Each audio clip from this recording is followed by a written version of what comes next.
Boa noite, queridos irmãos. É um prazer poder mais uma vez trazer a palavra de Deus e mais um culto ao nosso Senhor. Vamos então dar sequência aos nossos estudos do Evangelho de Marcos. Abram suas Bíblias em Marcos, capítulo 15.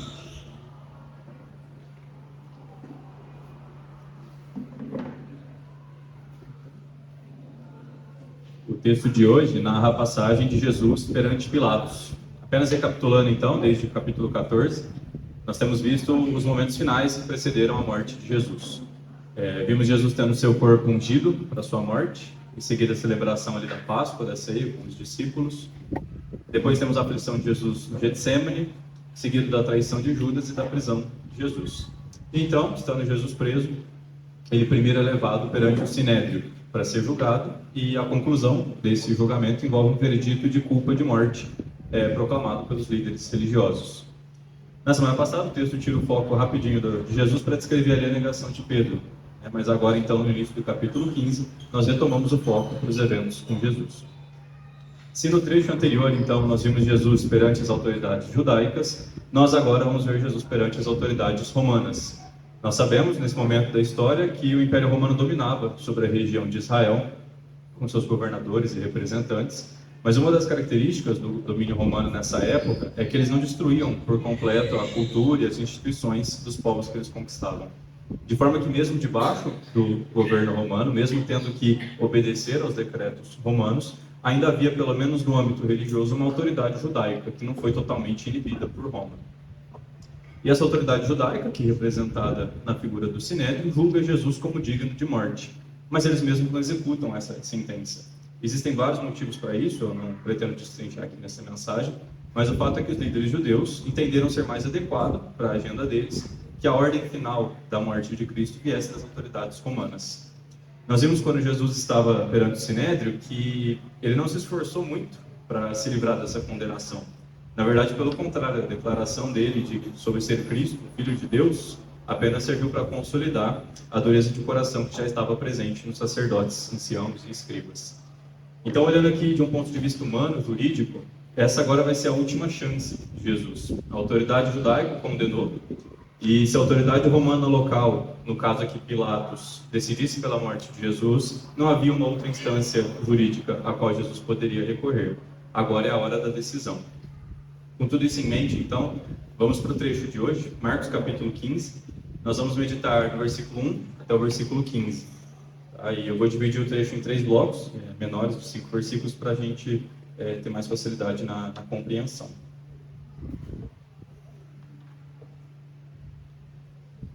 Assim diz o texto, então, os primeiros versículos. E logo ao amanhecer, os principais sacerdotes, com os anciãos e os escribas, e todo o sinédrio, tiveram conselho, e amarrando Jesus, o levaram e entregaram a Pilatos. E Pilatos lhe perguntou: Tu és o rei dos judeus? E ele respondendo disse: Tu o dizes.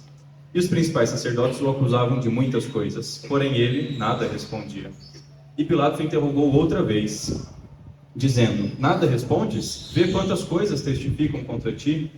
Mas Jesus nada mais respondeu, de maneira que Pilatos se maravilhava. Até aqui por enquanto. Nesse primeiro bloco, então, nós vemos que os judeus amarraram Jesus e entregaram ele nas mãos de Pilatos. É interessante a gente observar que os judeus estão muito mais inclinados e tendenciosos contra Jesus do que o próprio Pilatos, não é? Pilatos aqui se apresenta como uma figura neutra. Ele não tem nada contra Jesus da maneira que os fariseus tinham.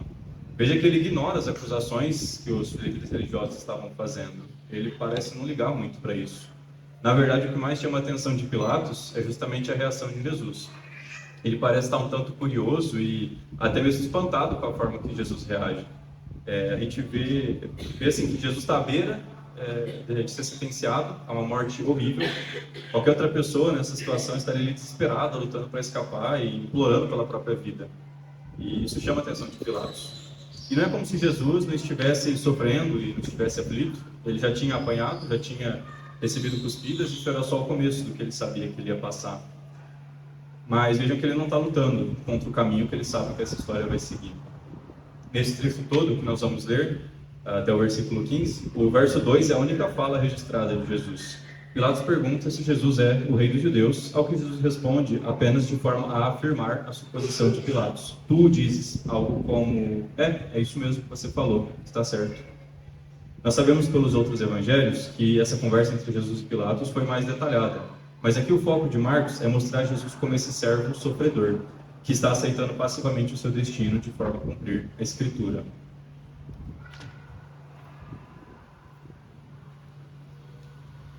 Vamos ver então como a história se segue, versos 6 até o 10. Ora, no dia da festa, costumava soltar-lhes um preso qualquer que eles pedissem. E havia um chamado Barrabás, que preso com outros amotinadores, tinha num motim cometido uma morte. E a multidão, dando gritos, começou a pedir que fizesse como sempre eles tinham feito. E Pilatos lhes respondeu, dizendo, quereis que vos solte o rei dos judeus? Porque ele bem sabia que, por inveja, os principais sacerdotes o tinham entregado. O versículo 6 nos chama a atenção para o dia da festa, como está escrito.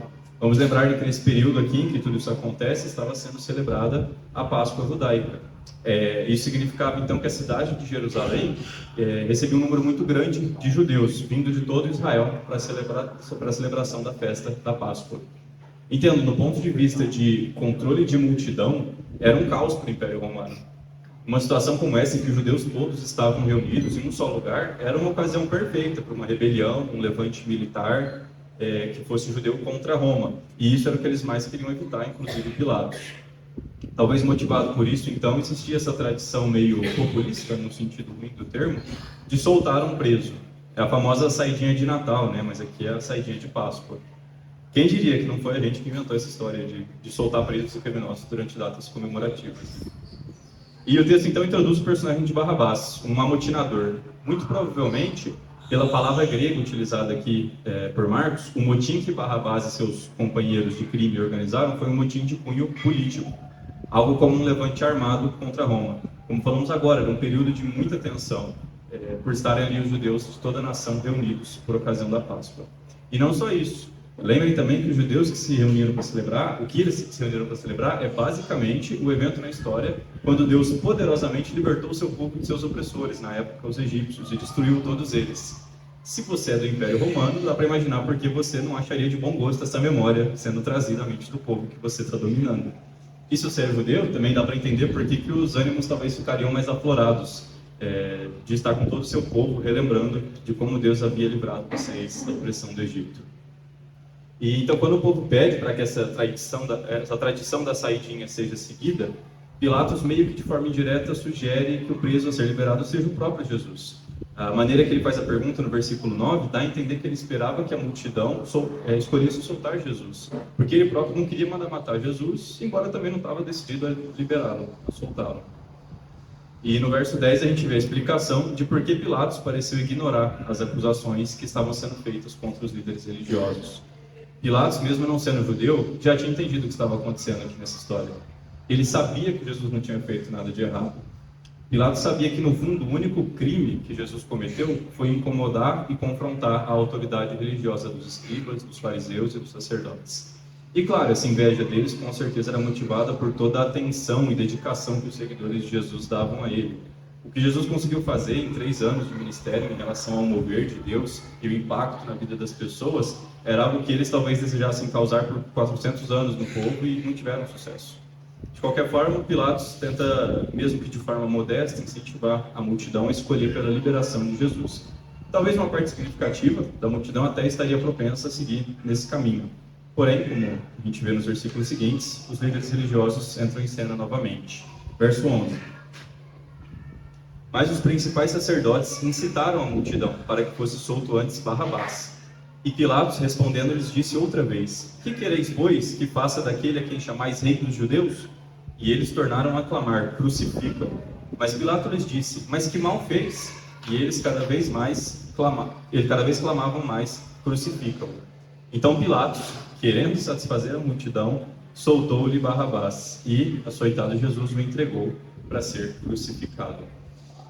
Aqui, então, essa figura coletiva da multidão, sempre presente no livro de Marcos, como esse conjunto de pessoas que, de alguma forma, tinham contato com Jesus, se mostra totalmente influenciável, totalmente sem norte. É um exemplo claro de inversão de valores, em que o homem criminoso, homicida, está sendo solto, enquanto um homem inocente é condenado. A multidão é incitada pelos sacerdotes a clamar em alta voz pela crucificação de Jesus de Nazaré. Apesar dos esforços bem tímidos de Pilatos na intenção de tentar soltar Jesus, o veredito foi dado, e foi dado pelo povo. Pilatos, preocupado com a tensão na cidade, talvez preocupado com a sua carreira política dentro do Império Romano, decide fazer aquilo que ele percebe que vai dar menos confusão. Para satisfazer a multidão, Pilatos condena Jesus. Daqui em diante, Jesus está oficialmente entregue para ser crucificado, e é isso que nós veremos nos próximos estudos de Marcos. Agora, a gente caminhou então pelo texto de hoje, nesses 3 blocos. Eu espero que tenha ficado claro para os irmãos os eventos escritos nesse trecho. E o que a gente vai fazer agora é uma análise mais aprofundada de cada um dos personagens ou dos grupos de personagens presentes na história de hoje. Eu convido os irmãos a meditarem comigo sobre isso e vamos ver o que a gente tem a aprender com cada um deles. O texto nos apresenta 5 personagens ou grupos de personagens principais. A gente tem os judeus, certo? Na figura dos líderes religiosos. A gente tem Pilatos, a gente tem a multidão, a gente tem Jesus e a gente tem Barrabás. Eu quero trazer algumas reflexões sobre cada um deles. Eu deixo Jesus e Barrabás por último, porque eles são os mais importantes, e vocês vão ver porque quando a gente chega lá. Vamos então analisar o comportamento dos judeus nesse trecho. Já no versículo 1, a gente vê descrito o que os judeus fizeram. Depois de agredirem e condenarem Jesus, eles os amarram e o entregam a Pilatos. Esse fato apenas deve nos chamar a atenção por vários motivos.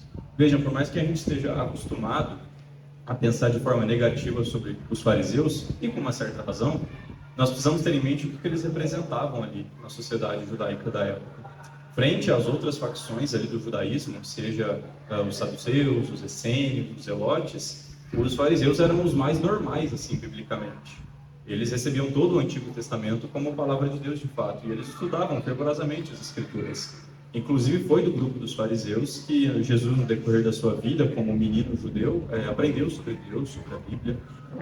Então, quando eles se colocam contra Jesus dessa forma, não é como se eles estivessem rejeitando um completo estranho, alguém que está de fora do meio deles causando tumulto, mas sim como se fosse, na visão deles, alguém que desviou, alguém que estava abandonando os ensinos deles sobre a lei. Por isso até o texto fala no versículo 10 que eles estavam com inveja de Jesus. E o que eles fazem aqui deve servir de alerta para todos nós. A que ponto o pecado, e a dureza de coração e a cegueira no entendimento pode nos levar? Vejam, os fariseus, eles criticavam ferozmente os judeus publicanos, por estarem sendo contratados pelo Império Romano para cobrar impostos de seus irmãos judeus. Os publicanos eram os fiscais da receita do Império Romano. E os fariseus achavam eles super pecadores e os acusavam de traírem o povo judeu por estarem entregando o povo judeu nas mãos dos romanos. E aqui a gente vê os fariseus entregando um judeu, alguém do seu povo, nas mãos do Império Romano. Eles se colocam na posição de fazer algo que eles justamente criticavam. Isso é até importante da gente pensar, porque se a gente não lutar contra o pecado em nós, se a gente não lutar contra a dureza em nós, a gente corre o risco de nos tornarmos aquilo que a gente diz combater.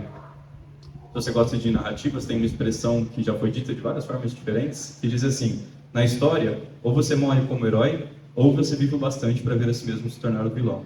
E a ideia aqui talvez seja de que, dado o tempo suficiente, todo mundo pode se corromper e abandonar os seus ideais, o que com certeza é verdade em algum sentido. Ou talvez a ideia dessa frase seja de que aquilo que funcionou e te trouxe sucesso em um determinado momento, pode não funcionar em todos os momentos dali em diante. Seja como for, essa expressão me parece muito cabível aqui em relação ao que nós observamos dos líderes religiosos. Enquanto a tradição deles deve ter tido uma importância muito grande, desde a reconstrução do templo, de transmitir as verdades bíblicas da lei para o povo judeu, com o passar dos séculos, os fariseus chegaram num ponto que seu orgulho, sua cegueira e o seu coração duro os impediam de enxergar a realidade como ela de fato era. E o alerta que fica para cada um de nós é esse: aquele que acha que está em pé, cuide para que não caia. Aquilo que você acha que é o seu grande ponto forte, pode muito bem vir a se tornar a sua principal fraqueza, o seu ponto cego. Nós devemos sempre analisar nossas ações, as nossas vidas, e refletir se o que estamos fazendo está de fato alinhado com os princípios pelos quais a gente diz viver. Em segundo lugar, vamos meditar sobre a pessoa de Pilatos. Os eventos aqui narrados, nesse trecho que a gente leu, sobre a condenação de Jesus, colocam Pilatos na história toda, desde então, como alguém conhecido por ter lavado as suas mãos. Né? Ele é aquele que se isentou diante da decisão mais importante, talvez, da sua vida. Ele passa o texto todo em cima do muro. Pilatos podia ter feito alguma coisa a respeito do que ele estava vendo ali, e que ele claramente discordava. Mas ele deixa de se posicionar. Ele abandona aquilo que ele mesmo pensava e acreditava, e ele rende os seus valores, seus princípios, o seu juízo a terceiros. E eu quero dizer algumas palavras sobre o mal e o perigo de lavar as mãos, de não se posicionar. Veja, é lógico que você não precisa ter um posicionamento detalhado e estruturado sobre toda e qualquer circunstância que aparecer na sua vida. E também não estou dizendo que você precisa ter uma opinião formada sobre todos os assuntos e nem que precisa expressar essa opinião em todos os momentos. Então, como que a gente pode saber a diferença? Como que a gente pode entender esse se isentar, esse lavar as mãos de Pilatos, como algo de fato ruim e pecaminoso? Eu quero sugerir algumas ideias para nos ajudar a resolver essa questão. Em primeiro lugar, nós nos omitirmos é errado quando existe uma decisão moral clara diante de nós. Nós vivemos em um mundo em que de fato existe o bem e o mal, o certo e o errado, existe o belo e o feio, o melhor e o pior. Aqui no texto está claro, não só para os cristãos, que leitores do texto, mas até mesmo para Pilatos, estava claro que Jesus era inocente e que não seria certo, não seria justo entregá-lo à morte. Mas mesmo diante de uma questão moral clara como o dia, Pilatos decidiu dizer, não sei, decidiu dizer, vocês que resolvam, vocês que decidam. Lutero uma vez disse que ir contra a consciência não é correto e nem seguro. Guardem essa frase, irmãos, porque essa verdade é muito importante para nós. Não é seguro nem correto ir contra a própria consciência, ir contra aquilo que você sabe que é verdadeiro e correto. E o texto deixa claro que Pilatos, ao fazer isso, ele entregou a sua consciência à multidão. Se nós abandonamos a nossa própria razão, a nossa própria mente, a nossa própria consciência, nós necessariamente entregamos a outros, e isso não é a vontade de Deus para nós. Em segundo lugar, eu também diria que é errado nós nos omitirmos quando o nosso posicionamento pode fazer a diferença na circunstância que se apresenta diante de nós. Pilatos aqui tinha o poder e a autoridade quase que definitivos nessa questão. O que torna a isenção dele tão moralmente errada é justamente o fato de que era ele que estava ali na posição de decidir. Era o posicionamento dele que iria definir o que ia acontecer dali para frente. Então, uma coisa é você não se posicionar em questões que não te impactam e você não tem alcance para impactar. Mas é outra coisa muito diferente, você se abster quando a sua decisão tem o potencial de gerar um impacto positivo na circunstância diante de você e das pessoas que estão à sua volta. Por exemplo, se você é um engenheiro, como alguns aqui são, e você está num grupo que está construindo uma ponte, e você detectou matematicamente ali um erro que vai fazer a ponte cair, vai colocar em risco a vida de várias pessoas. Nesse momento é seu dever moral se posicionar, mesmo se colocando contrário ao grupo, mesmo que haja pressão para você deixar disso. É sua responsabilidade se posicionar e fazer a coisa certa. Mesmo se você não apoiar o projeto errado, apenas de você se isentar, você já está errando e falhando com sua responsabilidade moral. Então, se você sabe a coisa certa a fazer, faça. Se você sabe a coisa certa a dizer, diga. Não se omita perante a sua responsabilidade. Antes de irmos para o terceiro grupo, que é a multidão, eu queria apenas trazer uma última reflexão sobre Pilatos. Vocês notaram que todas as falas de Pilatos nesse trecho são perguntas? Isso é interessante, né? Todas as falas dele termina no trecho que a gente leu, termina com uma interrogação. Eu leio o texto e imagino Pilatos correndo de um lado para o outro, assim, meio perdido, como se estivesse sem saber o que fazer. Uma hora ele fala com Jesus, outra hora ele fala com a multidão, toda hora fazendo perguntas e não tomando uma decisão própria que seja dele. E isso tem muito a ver com esse em cima do murismo dele. Ele está meio sem chão, perdido, e não tem problema nós buscarmos ajuda e fazermos perguntas, mas chega uma hora em que a gente precisa ter o nosso próprio posicionamento. Para Pilatos faltou firmeza, faltou convicção, faltou força de vontade e força de caráter, e que nenhuma dessas virtudes falte a nós em nossas vidas. Nós chegamos então à multidão, a voz do povo, que ao contrário do ditado, não é a voz de Deus. Irmãos, o que a gente pode aprender aqui sobre a multidão no texto dessa noite? É difícil definir com precisão que multidão era essa. No decorrer do Evangelho de Marcos, a gente vê várias descrições dessa multidão. Ora Jesus se aproxima deles, ora Jesus se afasta. Ora essa multidão parece interessada em aprender com Jesus, seguir os ensinamentos dele, ora eles parecem estar apenas interessados em milagres. E isso mostra então que esse grupo de pessoas, que com certeza não era exatamente o mesmo, né, no Evangelho inteiro, mas essa multidão que permanecia aqui próxima de Jesus de alguma forma não eram seguidores tão convictos de Jesus. Se até mesmo os discípulos que estavam tão perto foram dispersos quando Jesus foi preso, o que a gente poderia esperar dessa multidão que apenas o seguia de longe? Tanto que o que nós observamos no verso 11 já era de se esperar. Os líderes religiosos facilmente influenciaram a multidão a se posicionar contra Jesus. Talvez, inclusive, havia ali em Barrabás uma expectativa do que Jesus já tinha deixado claro que ele mesmo não ia fazer, que era se levantar militarmente contra Roma. Talvez a multidão tenha depositado essas esperanças messiânicas mal direcionadas deles em Barrabás, que já tinha tentado iniciar um motim. Ao mesmo tempo também, a gente pode imaginar que esse clamor da multidão não era unânime. Com certeza tinha gente ali no meio que estava olhando isso tudo e lamentando que isso estava acontecendo. Para quem já assistiu aí o Guerra nas Estrelas, né, Star Wars, quando a República é destruída, um dos personagens lamenta. Então é assim que a liberdade acaba, com um estrondoso aplauso. E a sensação é a mesma aqui. Realmente é triste ver essa cena do texto, porque com certeza ali no meio da multidão tinha pessoas que Jesus ajudou, tinha pessoas que Jesus curou, pessoas que Jesus ensinou, e ali estavam elas, clamando em alta voz pela morte do Filho de Deus e pela soltura de um criminoso assassino, essa completa inversão de valores. Essa situação com a multidão mostra que apenas a vontade da maioria não é o bastante para se caracterizar um ato justo. Bons sistemas de governo possuem leis justas que expressam a vontade de Deus e que não podem ser violadas mesmo que isso seja a vontade de uma maioria de pessoas. Vamos agora analisar Jesus nesse trecho. O que nós podemos aprender sobre Jesus nessa passagem? Jesus tem apenas uma fala no trecho todo. E como a gente viu, ele não está tentando evitar a sua condenação. Nós vemos nosso Salvador, o Deus Todo-Poderoso, aceitando passivamente ser levado à sua morte. Como já vimos aqui antes, o livro de Isaías é um grande plano de fundo do Evangelho de Marcos. E o capítulo 53, os irmãos bem sabem, que faz referência a esse sofrimento que Jesus passou. Mas eu queria chamar a atenção apenas para um versículo, Isaías 53, 7, se os irmãos puderem abrir, depois a gente volta para Marcos. Isaías capítulo 53, versículo 7.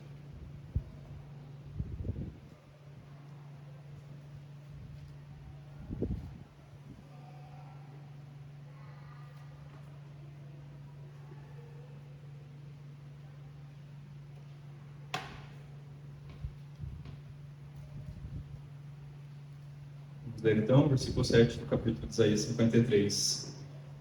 Ele foi oprimido e afligido, mas não abriu a sua boca. Como um cordeiro foi levado ao matadouro, e como a ovelha muda perante os seus tosqueadores, assim ele não abriu a sua boca.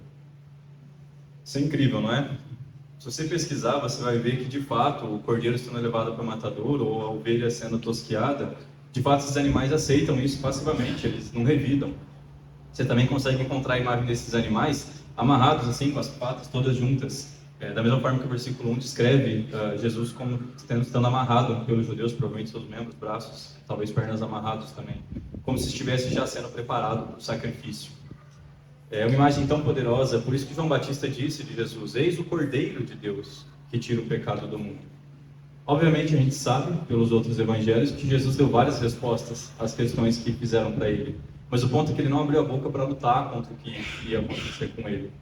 E aqui Marcos, que enfatiza esse aspecto do servo sofredor, mostra um Jesus, de fato, que fica mudo perante os seus acusadores, perante os seus algozes. Então Jesus age de forma a cumprir aquilo que estava escrito sobre ele no livro de Isaías, 700 anos antes daquele momento. Sim, mas vai além. Então Jesus age de forma a cumprir aquilo que estava escrito sobre ele em Gênesis, 4.000 anos antes, em que o descendente da mulher teria o seu calcanhar ferido pela serpente. Sim, mas vai mais além ainda. Vamos ler Atos capítulo 4, versículo 26 a 28.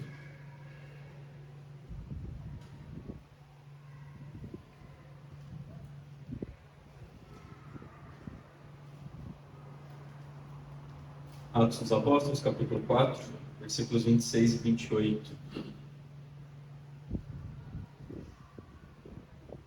Diz assim o texto: levantaram-se os reis da terra, e os príncipes se ajuntaram a uma contra o Senhor e contra o seu ungido.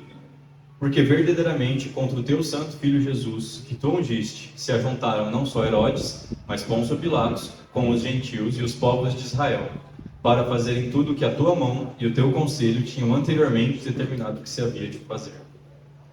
Então, a conspiração contra Jesus, a participação de Herodes, de Pilatos, dos gentios e dos judeus.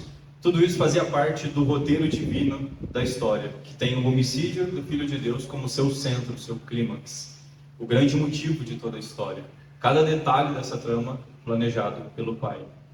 E quando a gente lê aqui no versículo 28, a tua mão e teu conselho tinham anteriormente determinado o que você havia de fazer, é bem anteriormente mesmo.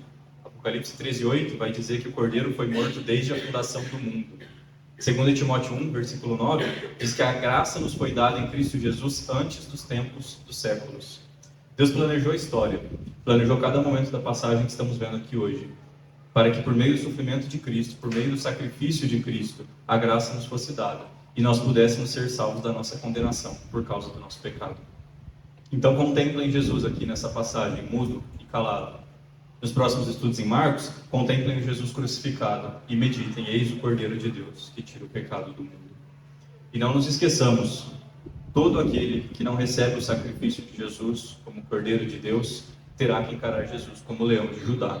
Em sua primeira vinda, Jesus veio como esse servo sofredor, de fato. Mas ele virá outra vez, e dessa vez ele virá para julgar e punir o pecado e a rebelião da humanidade. Então arrependa-se e creia no Evangelho do Cordeiro de Deus que foi morto. Por último, sobre o Barrabás. Nós falamos um pouco sobre ele, né, o revolucionário político e assassino que foi solto no lugar do Messias, e o que a gente pode aprender com ele. E a essa altura eu acho que está claro para os irmãos que nós todos somos Barrabás nessa história. Todos nós éramos culpados, estávamos devidamente condenados e em pouco tempo sofreríamos uma morte certa. Mas Jesus apareceu e aceitou ser condenado em nosso lugar. Mesmo sem ter culpa, ele decidiu carregar a nossa culpa. E na medida em que Cristo é condenado, nós somos libertos. Vejam o versículo 15, irmãos. Barrabás foi simplesmente solto. A condenação de Jesus não meramente abriu uma possibilidade para Barrabás fugir da prisão, do tipo, toma aí as chaves, boa sorte para tentar escapar. Não foi isso. A salvação que Cristo oferece é uma salvação que eficazmente nos salva. Jesus ser condenado no lugar de Barrabás não apenas tornou possível para que Barrabás fosse liberto, mas de fato o libertou. Em 2 Coríntios 4, nós lemos o seguinte: nos quais o Deus deste século, falando de Satanás, cegou os entendimentos dos incrédulos, para que eles não resplandeça a luz do Evangelho da glória de Cristo, que é a imagem de Deus. Porque não nos pregamos a nós mesmos, mas a Cristo Jesus, o Senhor. E nós mesmos somos vossos servos, por amor de Jesus. Porque Deus, que disse que das trevas resplandecesse a luz, é quem resplandeceu em nossos corações para a iluminação do conhecimento da glória de Deus na face de Jesus Cristo. Então o inimigo cegou, escureceu o entendimento dos que não creem. Mas Deus, através da pregação do Evangelho, resplandeceu em nossos corações a luz do Evangelho. Essa é uma luz que não elimina apenas a escuridão, ela elimina a cegueira.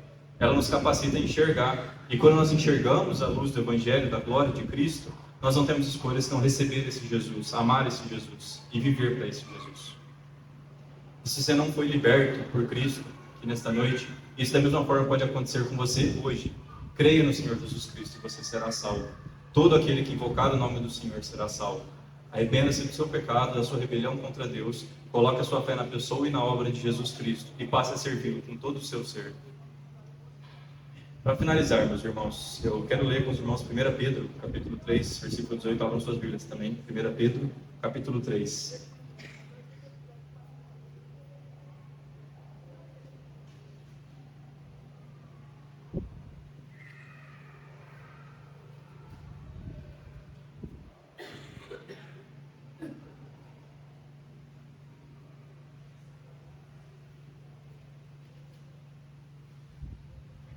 Pedro, capítulo 3, verso 18, para mim esse versículo resume a ideia principal aqui da mensagem de hoje. Porque também Cristo padeceu uma vez pelos pecados, o justo pelos injustos, para levar-nos a Deus, mortificado na verdade e na carne, mas vivificado pelo Espírito. A gente poderia destrinchar aqui cada parte do versículo, mas eu quero focar apenas nessa ideia. O justo, Jesus, padecendo por nós, injustos, para nos levar a Deus. Cristo morreu para nos levar a Deus. O grande objetivo da salvação, além de nos salvar do inferno, além de nos libertar do pecado, além de restaurar nossas vidas, o grande prêmio, o grande alvo do Evangelho e da salvação é do próprio Deus. Tiveram muitas razões pelas quais Jesus morreu em nosso lugar, mas o trecho aqui enfatiza essa, para nos levar a Deus, para restaurar o nosso relacionamento com Deus, porque esse relacionamento havia se perdido. Então agora devemos buscar amar a Deus de todo o nosso coração, de toda a nossa alma, de todo o nosso sentimento, de todas as nossas forças. E o que Jesus disse sobre aquele que ama a Deus? Aquele que tem os meus mandamentos, aquele que tem os mandamentos de Deus e os guarda, esse é o que ama a Deus. Então, busquemos viver uma vida de amor e obediência ao nosso Deus que nos salvou. Amém, irmãos? Vamos orar. Pai, nós te agradecemos porque o Senhor enviou o teu Filho ao mundo, não para que condenasse o mundo, mas para que o mundo fosse salvo por ele. Nós vimos hoje como Cristo sofreu em nosso lugar, foi condenado em nosso lugar para nos levar a ti. Nos ajuda, Pai, a vivermos uma vida na tua presença, que agrade ao Senhor, a vivermos de uma forma digna da nossa vocação e salvação, que nos foi dada por ti, em Cristo Jesus. E é em nome dele que oramos. Amém.